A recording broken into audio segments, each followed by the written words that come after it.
కేంద్ర ప్రభుత్వ కేంద్ర హోంశాఖ సూచనలను అనుసరించి గురువారం సాయంత్రం జిల్లాలోని వివిధ ప్రాంతాల్లో మాక్ డ్రిల్ నిర్వహించడం జరిగిందని జిల్లా జాయింట్ కలెక్టర్ ఎస్ చిన్నారాయుడు పేర్కొన్నారు.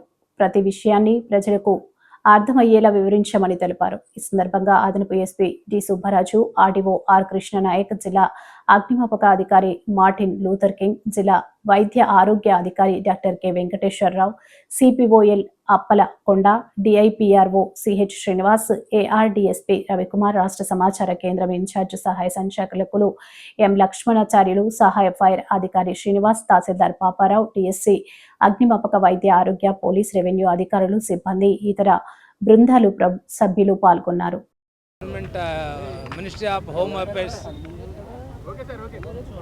మినిస్ట్రీ ఫర్ హోమ్ అఫైర్స్ అలాగే స్టేట్ గవర్నమెంట్ వారి ఆదేశాల మేరకు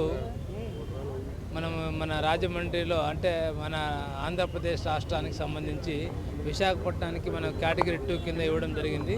మనం విశాఖపట్నం దగ్గరలో ఉన్నాం కాబట్టి మనం కూడా అలర్ట్గా ఉండాలని, హై అలర్ట్ ఉండాలనే ఉద్దేశంతో home affairs ministry home affairs వారి ఇచ్చిన ఆదేశాల మేరకు మనం అన్నీ కూడా మాక్ డ్రిల్ చేయడం జరిగింది. అలాగే పొద్దున అందరికీ అవేర్నెస్ ప్రోగ్రామ్ కూడా మనం పెట్టడం జరిగింది. అలాగే ఇప్పుడు ఇక్కడ మాక్ డ్రిల్ చేయడం జరిగింది. కాబట్టి ప్రజలందరూ కూడా, రాజమండ్రి ప్రజలందరూ కూడా అలర్ట్గా ఉండాలి.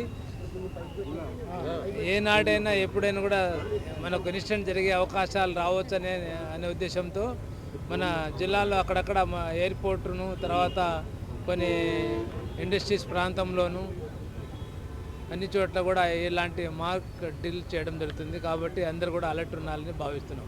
రాజమండ్రి మొత్తం అన్ని మండలాల్లోని అన్ని పోలీస్ స్టేషన్ల పరిధిలో ఈ మాక్ డ్రిల్లు, దీని తాలూకా సెక్యూరిటీ ఆడిట్ గత 10 రోజుల నుంచి డీజీపీ గారి ఆదేశాలపై చేస్తూ ఉన్నారు.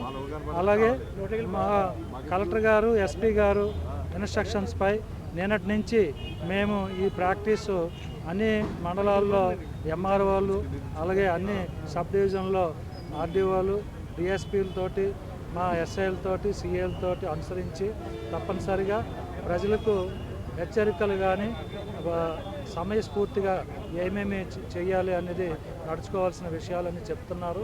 నేను కలెక్టర్ గారు, సీఎం గారు మాకు వీడియో కాన్ఫరెన్స్ ద్వారా తెలియపరిచిన విషయాలు ముఖ్యమైనవి.